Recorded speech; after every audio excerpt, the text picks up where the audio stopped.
Today is going to be about hand histories and ICM, so let's start to get into some hands. We have lots of them. Triton always has great formats. Let's start with hand number one. Let's start with this one. That's an interesting one. I have about 45, almost 50 big blinds. I open early, min raise, and Patrick has, I think he started with about 20 BBE roughly, and he flats the button. And then we have a flop of 10 deuce deuce rainbow, and you can see the action on the left. So it goes I check, he bets. I think this is like about B30, B35, so 30 to 35% of the pot. And then I'm raising small, so from 25 to 63, and then he calls. So what do you guys think?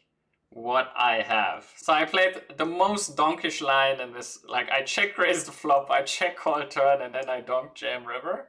When you play a hand like this, I mean, you know, there's obviously solver output that we can look at, but just very simply is like, okay, if he's on the flop, what is he supposed to flat, right? He's supposed to flat broadways, suited connectors, suited one gappers, some suited two gappers even, and like some suited ace X and some weaker pocket pairs, right? So what do different things accomplish, right? So when I check raise the flop, I mean, I'm mainly targeting, when I raise, there's like two things to target here, right? Like for example, when I think that he overstabs the flop, when I think that he bets too much, like 8-9 suited, Queen 9 suited, Jack 9 suited, Ace 4 suited. So it basically starts in the beginning, right? Am I just playing a theoretical game where I feel like, okay, I have no idea how this guy's playing, or am I already making some assumptions and slightly deviating where I think, okay, he flats too tight, or he flats too wide, or he c-bets too wide? There is a chance he's flatting 7s, 8s, probably is all in pre-flop. So I think like 7s is kind of the threshold-ish in that region, where like 9s he's always all in, and like 8s, you know, could go either way, and 7s or like 6s is always a call, and 7s I think I personally always call, but some people go all in. So it's like there's some uncertain territory and then there's some clear territory. So now the thing here is, I actually think that I made a slight mistake in terms of how the hand plays the best possible way. I think that two things are happening, you know? I think people are over c-betting this flop, but I think they do it both ways. I think they over c-bet with error, and I think they over c-bet with 10x as well. So a hand like Jack 10 is actually a pretty good trapping hand. It's a hand that he's supposed to check, I think, a fairly decent amount. So you can't just bet all your 10x on the flop. You also need some 10x in your delayed lines. It's a hand I think that functions rather well for that. So in this particular scenario, it turned out, oh, it doesn't show here, but I can spoiler, it turned out that I had pocket fours. I went for the check raise on the flop because I thought that he might over c-bet, but I think in hindsight, I mean, he has quite a bit of 10x that he's flatting, and he's almost certainly overstabbing with 10x. I'm fairly certain that he's the player to also overstep with hands like 8-9 suited, 7-8 suited, Jack 9 suited, Queen 9 suited type of stuff. And I was fairly certain with that, but then in hindsight, I think it's against him, it plays slightly better as a check call. So if I could play it again, I would just check call flop. And yeah, and then the hand, it goes in anyway, but it's just a slight adjustment that I would do now. And then I think from turn on, I just play the hand, you know, in the dumbest possible way, where I think that I always get it in against 10x. The thing was, yeah, he ended up calling. The thing was that on the river, I felt like I might not get called by, I might not get shoves thin enough here. So I just wanted to secure the bag and make sure that he calls 10x. I don't think he's the guy to make like massive hero folds in the spots like this against me. So I figured that, you know, he's not going to fold king 10 probably. So just felt like the best way. He might check it behind though. So it just felt like the best way to get maximum value quite exploitatively was to donk shove. All right, let's go on to the next hand. This is one against Mikita. I think it was at an outer table, but an open button of 100 big blinds, and Mikita has, I think, 90 and 3 bets a big blind. And he goes on the slightly smaller size. I mean, there's no like there's no clear solution here, but I think most sims are probably a bit bigger, which is also something we can already take into consideration, probably discount certain hands slightly. I think he plays very balanced, but sometimes psychologically, even with the best players, they also think that certain exploits maybe they get away with in a better way, or like there's certain hand categories that you probably want to go bigger against someone where you think they don't under defend. It just generates more value for that particular hand. If you have ace king off here or pocket jacks, you're maybe leaning towards more 10 to 11 big blinds. But this is not something I know for certain, where he might just play a single size in this particular spot. But it's less than 9 big blinds, so I thought that might be something, where he just does it a bit on the smaller side. So just something to keep in mind.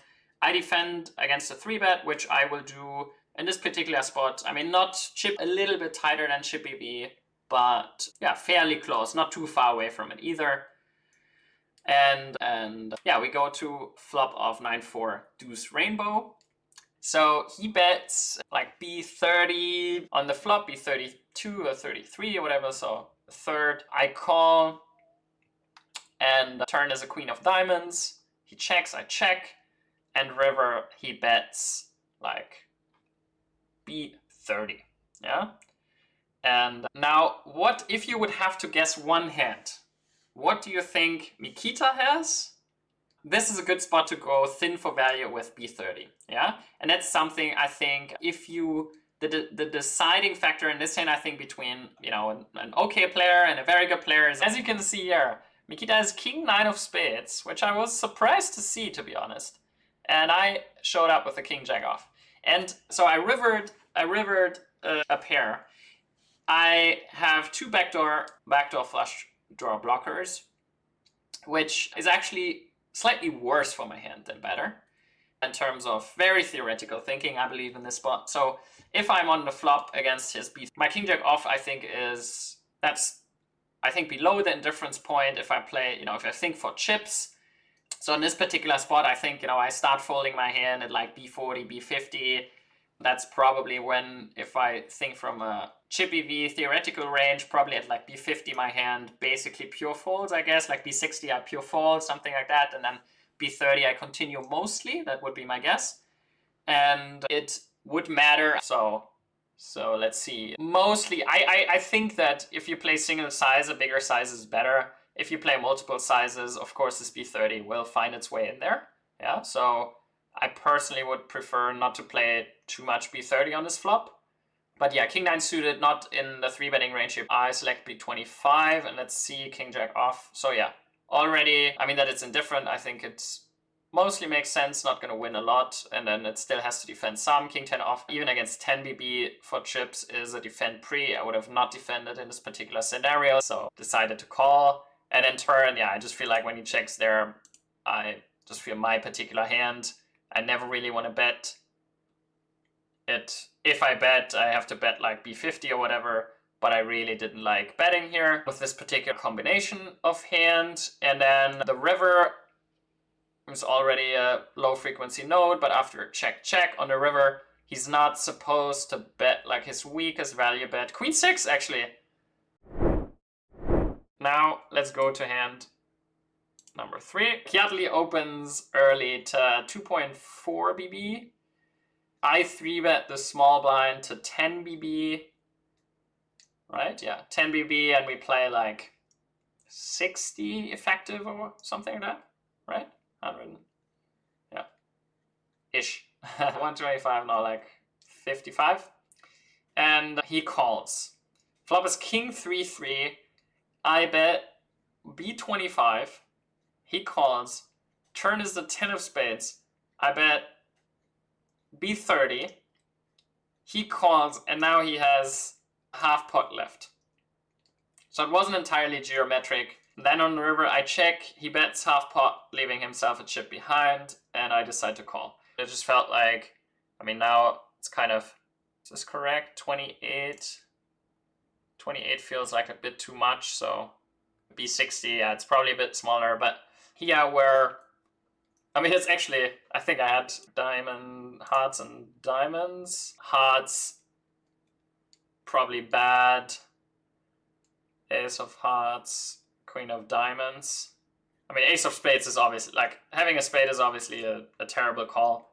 But I just felt like, I mean, there's a mix, right? Like, if I have a queen of spades or whatever, I probably, or ace of spades even, I probably would have never ended up considering calling. But in this particular spot, you know, I just feel like, okay, it can go either way, where I feel like if he's leaning towards bluffing, I think this hand history is mostly interesting because of that, right? I mean, there's obviously, I think, an interesting range construction in there where, like, I'm even stronger on the turn than I thought I would be. Maybe my range doesn't look exactly like that, but it's just, I think, a really favorable run out for me. And yeah, on the river I called mostly because of a live read. And yeah, I decided to call a hand that is close in theory. So just found that one an interesting one to share. And then this a bit pixelated picture, but 150k. It was my second final table. Ding, ding, ding. With Tom here and some big calibers. 4.3 million up top. And let's see, we have some tough hands. This one was on the stone bubble. Was actually didn't feel like that close of a spot. It was just a weird spot. It was just a very weird spot where small blind went sit out. So it was 21 left, 20 paid, 236k min cash. So Smith is on the cutoff, but he's basically shoving with an empty small blind. So that was one thing to take into consideration. And yeah, stone bubble, just something to think about. I mean, it's interesting because this is a good spot where I think what Solver will say is not how I actually think the spot is played the best. So here in this particular spot, you're not supposed to shove crazy wide, and the reason why you're not is because you can just raise a lot, yeah? And the hands that you're shoving are the hands that just suffer a lot raise folding, right? So you want to shove these you don't want to raise fold queen jack suited, yeah? So generally a good way to think about things is, first of all, what can you raise call? Yeah, hand is solved for small blind sit in. I think that's a good disclaimer, Fabi. From cutoff though, yeah? So that changes it obviously massively because small blind has 28 big blinds. So the shove is for 28.5 big blinds, yeah? But even there, just seeing like, that's something, that's what Solver at least wants to shove. I mean, the calling ranges are too tight. So the moment you call more correctly or slightly looser, then the shoving changes or disappears in large parts, but just something as a start. But now if small blind sits out, the shoving will be pretty wild, yeah? But the interesting thing here, I think, is against that rather tight shoving range, right? Like, let's just assume that's maybe something what he actually shoves in-game, right? He probably shoves more offsuit aces, like suited king, suited broadways, probably, you know, more suited connector, like 8-9 suited he probably shoves, like pocket pairs, probably a little bit more, you know, maybe more offsuit broadway, like king jack off, king 10 off. So yeah, he's definitely going to shove more than this. But even against that, I should have asked you guys, but now it's spoiled already. Even against that, it's like ace 10 off is a call, ace 9 suited is a call, sevens is close. So it's like, this is a spot where you're on the stone bubble, but you're actually supposed to call quite a bit. Okay. All right, let's take a look at hand number 5. So I have king 9 suited. I have 14.5 big blinds, I think. And you can see the constellation. It's quite important. The constellation is quite important. There's obviously some all in, some calling. We have 7 left. You can see in the bottom of the screenshot, there's 7 players left. So this is roughly how it looks. I think there were some pretty good guesses in chat. So UVP IP 85%. It's not really a min raise. It's like, you know, can be 2.3, 4, 5. In this sim, it's 2.7 and all in. And it's 8 plus, king jack suited, and ace 10 suited, basically. Ace king, ace 10 suited, 8s plus, and then some offsuit stuff that's in there. No limping. And the rest is being shoved. So like 65% shoving range, yeah? So like all the suited stuff basically goes all in. And the offsuit stuff you just take for some raising, yeah? So now what do you think for my hand, king 9 suited? I mean, now you see this range. What do you think with king 9 suited? I'm third last, but there's 2 shorter stacks. So my thoughts in game in this particular spot. I think there's a few future game assumptions to be made here. And that's the thing. Like, I was thinking in game that King 9 suited is probably the fringe hand, yeah? So like King 10 suited I always call, King 7 I always fold, King 8 I'd always fold, and King 9 I feel is a close hand. Well, like, you know, King 9 probably thinly calls and King 8 probably thin fold, yeah? Something like that. So now the thing is, okay, I know that this is against a range that like jams basically, yeah, 65%. Now, the question is already, do I think that he jams 65% there? Probably. Most, you know, do I think he plays it looser than that? No. Do I think there's a chance he plays it tighter? Yes. I think there's a slim chance that he plays it tighter than this. I think there's a slim chance he tries some exploit and some variation that means less shoving. Because he's in actually a fairly fine spot to where it makes sense to kind of preserve his stack. Not that he should deviate a lot, he should still take the spot, it's still a pretty good spot, but he might, you know, it's like I'm not in his head, I don't know exactly what he thinks, he might just play the solver. He's almost certainly never playing looser than the solver, but he might. So now the question is, okay, against that, there's two things here, where the main thing I want to think about in a spot like this, where I know, okay, I'm basically always calling King 10 suited, and I'm always folding King 7 suited, where it's like, okay, what do I want to consider here? And the things I want to consider here mostly is how is my spot going to be? You know, how is it going to change? What happens if I win this hand, for example? I felt that in this particular spot, I think that it was that the blinds were going up. I'm not 100% sure about that anymore, but I feel like the timer was like, let's say less than 10 minutes, where blinds are going up means higher percentage for other players to bust. Also, in terms of future game, the next 10 big blind and 9 big blind are going to be in the big blind before I am going to be in the big blind. So like, it was just spots like this where I felt like it's slightly leaning towards me wanting to not take a very thin spot, or like I still will probably want to go for chips.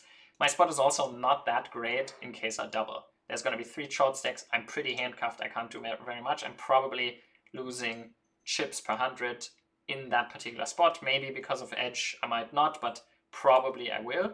So my spot is not necessarily getting better when I call and win.